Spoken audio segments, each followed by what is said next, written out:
David Licauco may ibang binibisita na, sino siya ating kilalanin.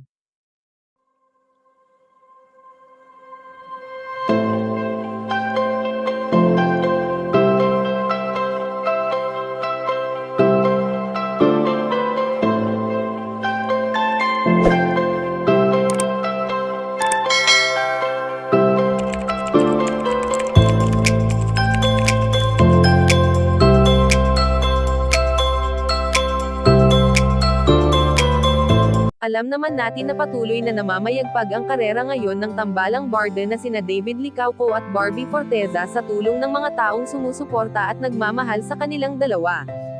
Bagamat may kanya-kanyang trabaho sina David Licauco at Barbie Forteza, ngunit hindi naman may aalis sa kanilang dalawa na magbigay oras para sa isa't isa kahit paman sa video call na lamang sila nakakapag-usap.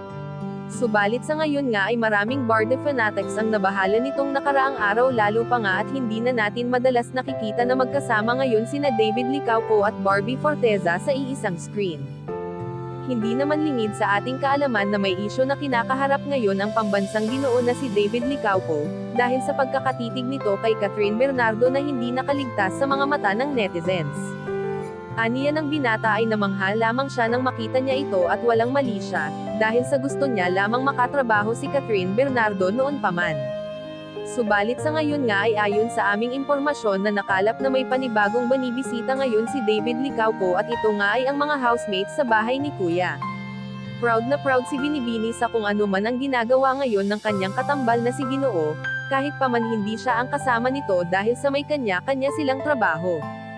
Kayo mga kachika, anong masasabi nyo dito? Please leave the comment and don't forget to subscribe.